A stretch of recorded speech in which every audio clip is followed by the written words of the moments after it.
Estamos acá en Antonio Orlando Rodríguez y Betty Quintero en representación de la Fundación Cuatro Gatos, en ocasión de comentar con ustedes los libros que han sido premiados durante el Premio Fundación Cuatro Gatos en el año 2023. En la sesión anterior comentamos 10 libros premiados y hoy vamos a hablar un poquito de los 10 restantes. Así es. ¿Y quién comienza, tú o yo? Bueno, les puedo comenzar hablando acerca de esta novela juvenil, Un Ewok en el Jardín, escrita por Pedro Ramos y publicada por EDB. Es un libro de una temática bien dura. De nuevo nos encontramos ante un adolescente que está en crisis, que digamos que está seducido un poco por la idea del suicidio, y en el que de alguna manera el entorno lleva a, y las situaciones a encontrar en un viaje que empieza o en la huida amigos que no tenía contemplado encontrar en ese viaje y que le ayudan de alguna manera a pensar sobre sí mismo y a un viaje emocional en el que hay un desarrollo y un crecimiento. Para EDB fue una apuesta arriesgada y valiente otorgarle su premio anual, el premio EDB de literatura juvenil, a un libro como este, bueno, que entra en el territorio del suicidio y de la depresión. Este es un libro muy vertiginoso porque está narrado desde al principio desde el punto de vista de la hermana mayor del protagonista, pero que la narración en primera persona que hace el protagonista de su mundo interior y de toda la tormenta de emociones que lo está afectando es bastante intensa, pero al mismo tiempo es muy clara y muy descriptiva. Así que este libro es una montaña rusa de emociones. Y estilísticamente es arriesgado. No es un libro con una narrativa convencional. Sí, el formato es bien particular porque integra, digamos, de alguna manera la tecnología. Al principio de la lectura uno no comprende bien de qué se trata y son, digamos que, chats. Mensajes de chat. Mensajes de chat, y a través de esa primera parte, por mensajes de chat, nos vamos enterando de qué es lo que está pasando con el protagonista. Y me gusta mucho es en ese viaje que tú mencionabas, esos encuentros con personajes que aparecen en la vida del protagonista de una manera imprevista, fortuita, que son seres comunes y corrientes y que de algún modo le dan su apoyo y le dan una perspectiva de vida diferente. Creo que a pesar de lo duro que es el tema, al final hay como un mensaje, un espacio para la esperanza, ¿no? Sí, porque además la persona que lo ayuda es un adulto que también está deprimido. De modo que la depresión que se muestra en este libro no es solo adolescente, es una depresión que trasvasa varias edades de la vida. Y esa persona, ese hombre que le ayuda a través de la depresión del joven, encuentra también ayuda para sí mismo sin proponérselo. Sí. Aunque no es el ánimo del libro ser didáctico ni mucho menos, pues uno de sus valores es que permite que el lector tenga otra dimensión de la depresión a través del drama del protagonista de la historia. Sí, y la importancia de encontrar apoyo y ayuda para superarla, que sí, es también parte importante del mensaje que hay acá.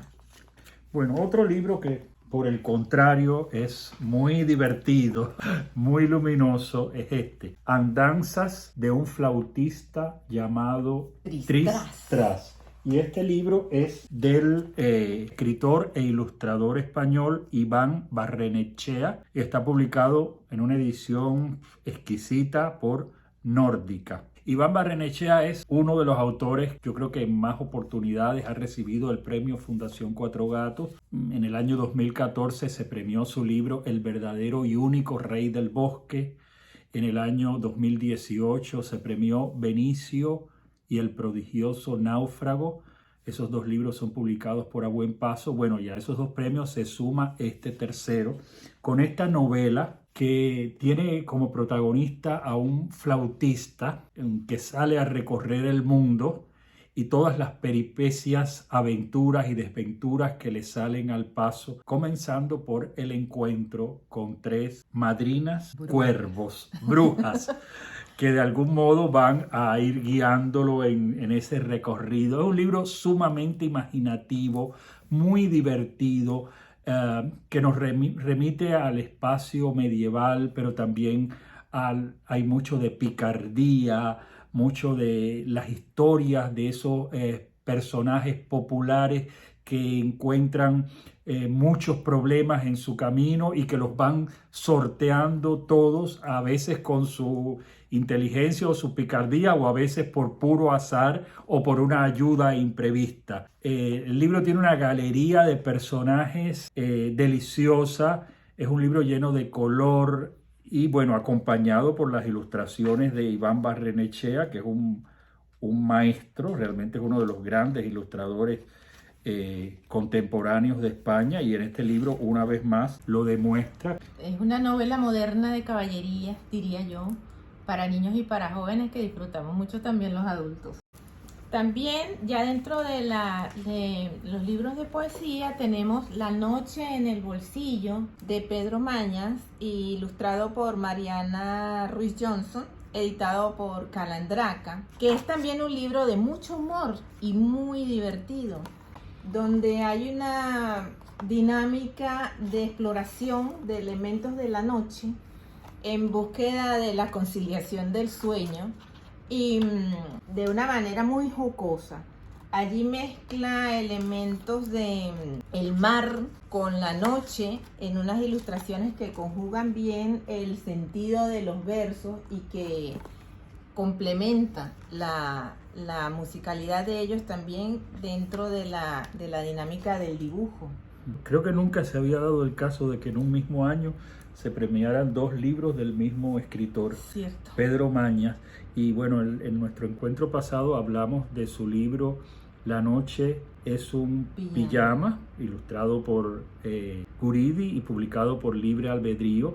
Un autor, 2 libros y el mismo motivo central, es decir, el mismo espacio de la noche, ¿no? Sí. Y es interesante cómo son 2 libros acerca de la noche, pero tan diferentes en el tono, en el estilo, ¿no? Sí, digamos que la temática es la misma, pero desde 2 perspectivas distintas, porque aquí hay mucho de humor, de juego, de exploración y de diversión de la noche como algo poético y a la vez interesante y divertido, en contraposición con el otro libro. El otro era una noche, como tú decías, en 2 tonalidades, en negro y azul, y esta es una noche colorida, llena de color y donde hay mucha luminosidad, una noche muy luminosa y donde hay la presencia del poeta, que es quien invoca a la noche para crear este juego, este libro tan lúdico y tan rítmico, porque también tiene versos que son casi una canción. Sí, y yo creo que es un libro además que revela la maestría del autor en el dominio de las formas de la métrica.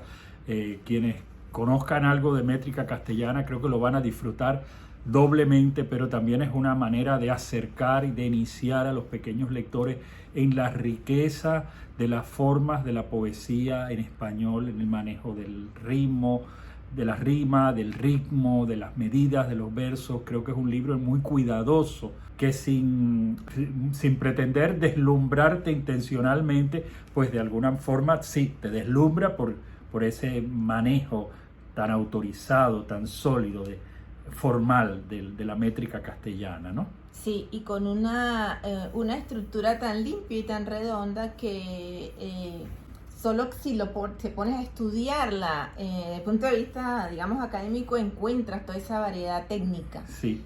Que se presta muy fácilmente para que el niño se vaya familiarizando con eso y integre la poesía de manera natural.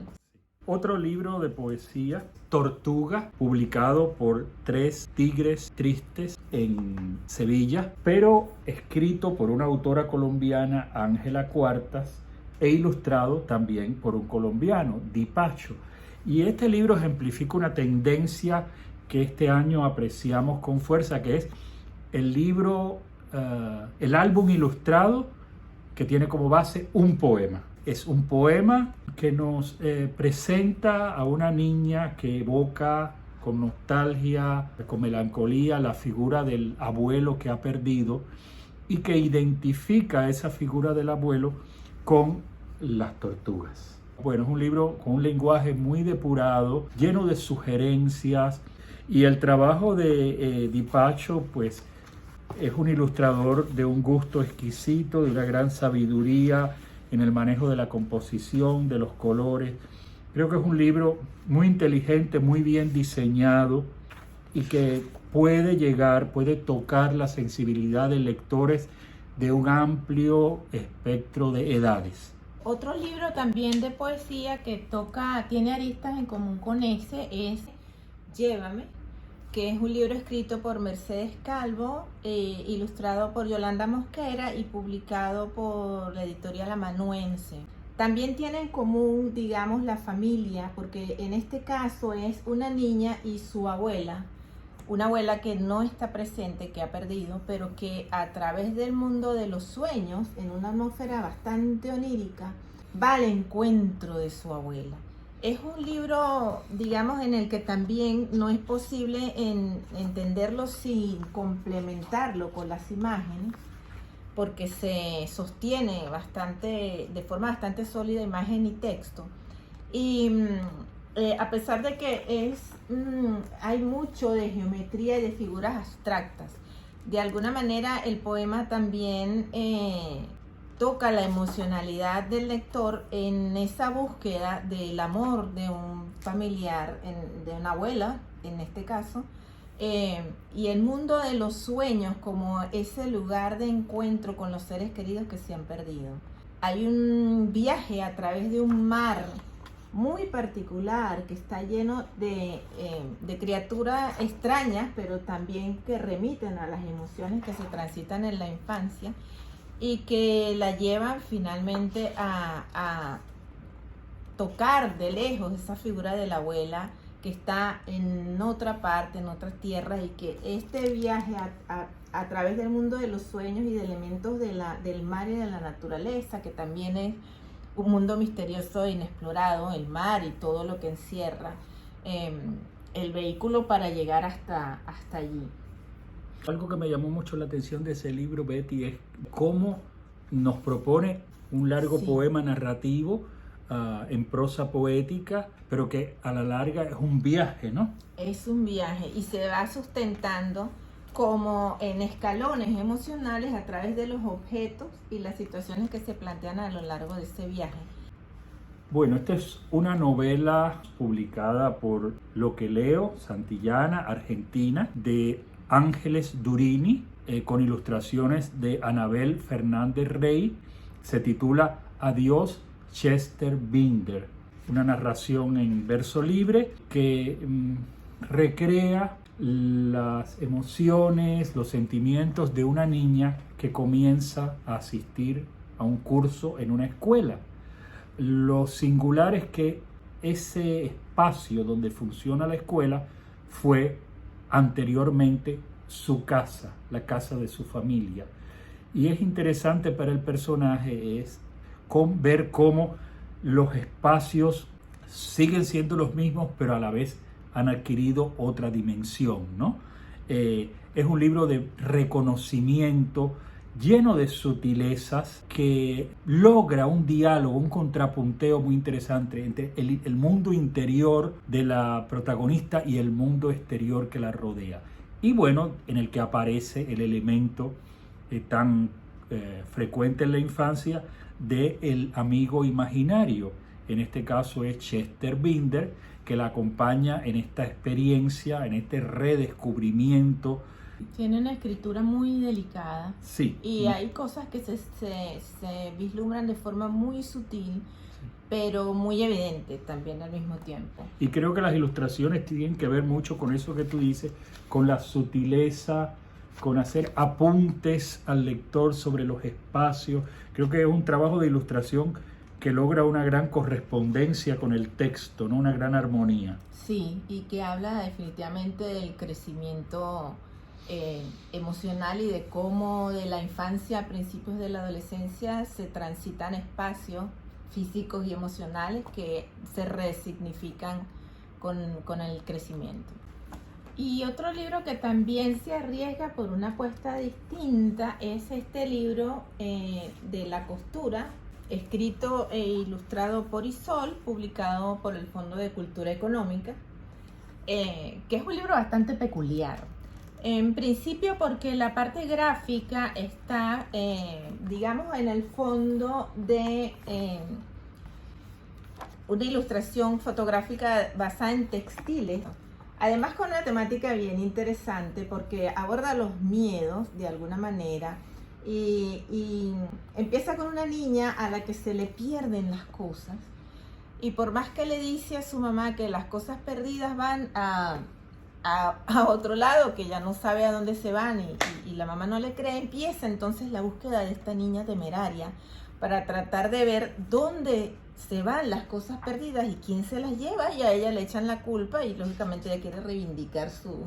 Y ese lugar a donde van las cosas perdidas es como el en vez, el otro lado de la realidad. Y Sol juega con eso magistralmente, sí, porque ese chal que le sirve como elemento inspirador al libro, pues por un lado es un plano de la realidad y por el otro lado es el otro plano de la realidad, el lado fantasioso, onírico, de libertad imaginativa, ¿no? Sí, el revés, la sí, realidad y el revés, sí, que luego al final del texto se funden en una sola cosa.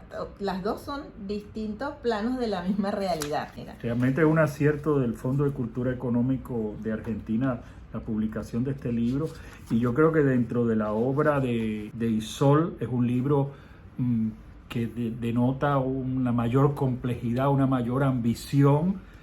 Se mantiene fiel a sus claves estilísticas, pero creo que es el atisbo de otra Isol, ¿no? Creo que solo ella podría haber ilustrado esta historia de esa manera definitivamente, para mostrar otro revés de ella como ilustradora, sí, ahora como escritora, dos partes de ella misma que se complementan con mucho humor, con mucho ingenio. Bien, yo tengo por aquí otro libro que nos llamó muchísimo la atención porque forma parte de la primera serie de libros publicados por una nueva editorial peruana que se llama Mónimo. Este libro es Otra Cosa, escrito por Katia Adawi, peruana, e ilustrado por Cecilia Codoni, argentina. Este libro nos encantó por su propuesta gráfica, por el tema que desarrolla y por el trabajo de edición tan casi artesanal, tan esmerado, con un diseño bien novedoso. Gráficamente muy interesante. Sí. Todos los libros de Mónimo que pudimos leer para esta edición del premio nos llamaron mucho la atención. Pero este creo que tenía un plus, que era el tema de la relación de padre con hija. Sí, y de cómo cosas inservibles pueden adquirir una nueva vida, no sí, sencillamente ser desechadas, ¿no? Sí, cómo transformar aquello que creemos que es basura en otra cosa que puede ser interesante y útil. Además, en un campo en el que no es frecuente que las niñas participen de él y que su padre la alienta, la estimula a convertir él ve la capacidad que tiene ella, esa vocación que lleva muchas veces a los niños a reensamblar, a reensamblar, a desarmar y armar cosas y a ver qué resulte de allí, la aprovecha para compartir, utilizan eso como un espacio para compartir, padre e hija, y tiene una dinámica muy divertida en la que él simplemente la acompaña, realmente no la no la guía, sino que él sigue el camino que ella va trazando en el descubrimiento de este hobby que ella muestra a sus compañeros en la escuela y que resulta muy novedoso e interesante. Y es una relación muy respetuosa, ¿no? La del padre, de respetar la creatividad, el camino de búsquedas, de tropiezos, aciertos, que implica todo trabajo creativo. Creo que es un libro un álbum que de una manera muy sencilla, con un texto breve, nos recuerda que todo se puede convertir en, como dice el libro, otra cosa. Y otro trabajo interesante también, digamos que en cierta forma extraño, es este libro Silencio, de Níbal Ulloa, publicado en España por Cuentos de Luz, que es una propuesta también arriesgada y yo podría decir que experimental de alguna manera, porque es un libro silente que tiene mucho de poesía en la mirada, en la que se propone un viaje de una niña pequeña a través de un paisaje que es entre natural y onírico, lleno de personajes que pueden ser bien extraídos de cuentos clásicos también, conejo, una orca, hay un sapo, y la contemplación de un entorno fantástico a través de un viaje por el silencio, cómo el silencio y detenerse a mirar las cosas también implican un crecimiento y un cambio en la perspectiva de la mirada del mundo de la infancia, en este caso esta niña que habita ese mundo fantástico. Es un libro además con un papel piedra, que es un papel muy particular, es súper resistente, impermeable, especial, un papel particular que aboga también, una de las cosas por las que aboga esta editorial es por el uso ecológico de los materiales con los que producen. Ese es desde el inicio, ese ha sido una de las premisas de la editorial Cuento de Luz. Y hay una cosa que vale la pena destacar en el trabajo de Níbal Ulloa, que es la técnica que usó para hacer las ilustraciones, que es una técnica que puede parecer primitiva o artesanal y que sin embargo da resultados sorprendentes, con grandes hallazgos estéticos.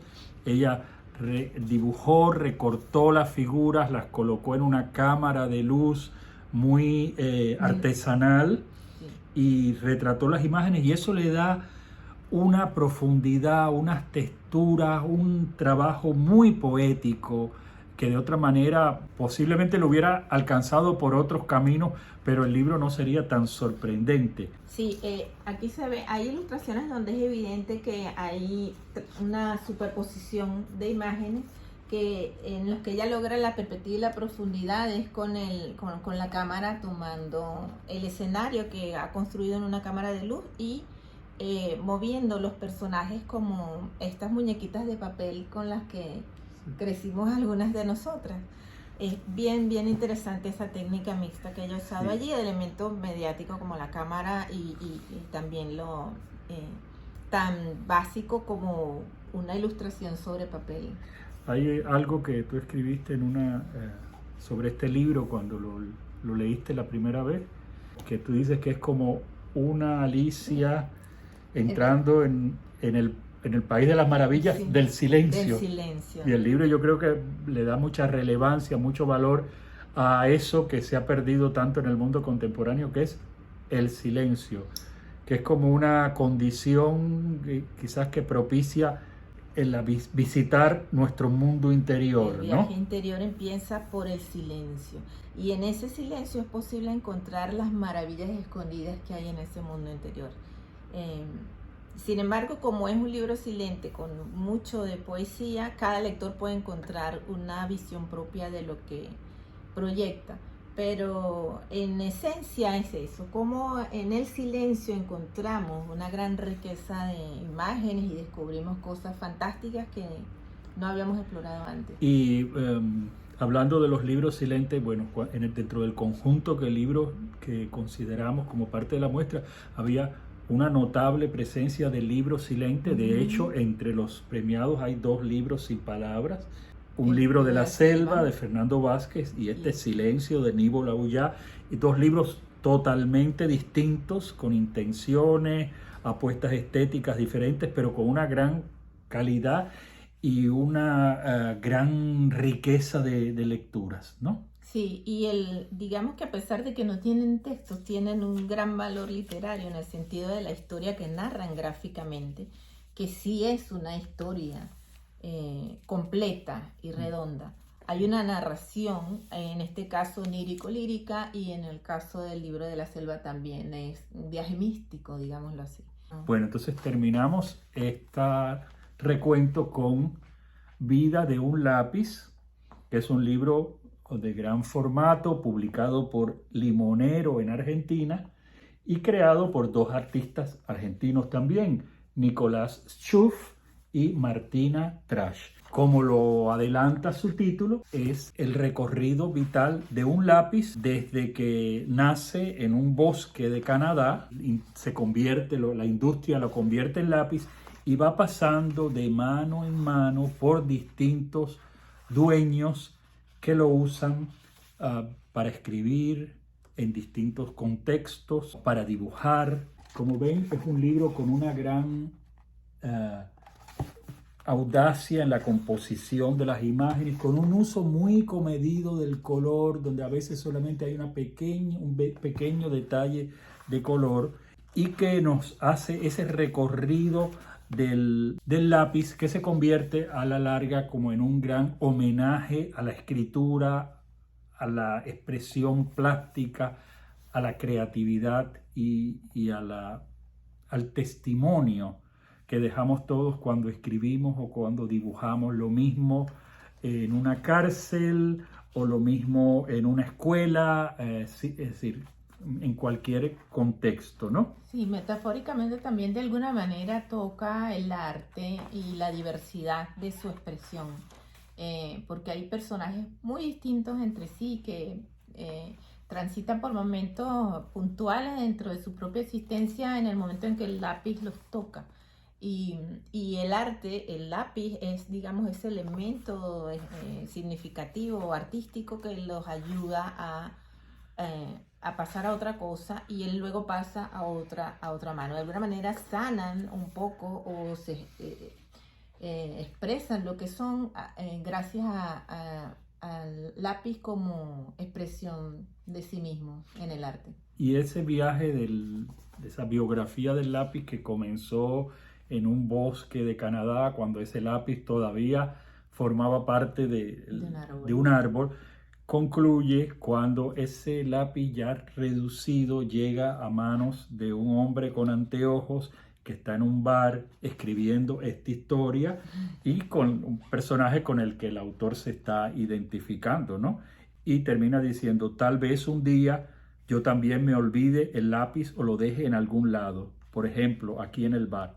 Tal vez se me caiga y lo pierda en la oscuridad de un cine o en un concierto o en un parque, o tal vez en un bosque, ahí donde comienzan todos los libros, ¿no? Es un libro muy hermoso, circular también. Circular y que construye a través de todos esos episodios una gran parábola, ¿no? Sí, de la propia existencia. Sí. No olviden que hay reseñas y comentarios acerca de todos estos libros en la página de Fundación Cuatro Gatos y en el blog, sí, Miau Blog. Y siempre es muy interesante conocer la dimensión completa del libro, no solo el objeto que recibimos en las manos, sino tratar de explorar un poco más, porque eso enriquece la lectura, acerca del autor, de la editorial, esto que se encuentra en las distintas plataformas que Cuatro Gatos tiene.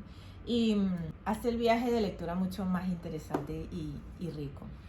Bueno, muchas gracias por acompañarnos en esta segunda parte de nuestra charla sobre los libros ganadores del premio Fundación Cuatro Gatos 2023. El ánimo ha sido el de sostener una conversación entre amigos, como cuando nos sentamos a recomendarnos libros y a tratar de convencernos de por qué debemos leerlos, ¿no? Ese ha sido el ánimo. Muchas gracias por acompañarnos. Muchas gracias por acompañarnos.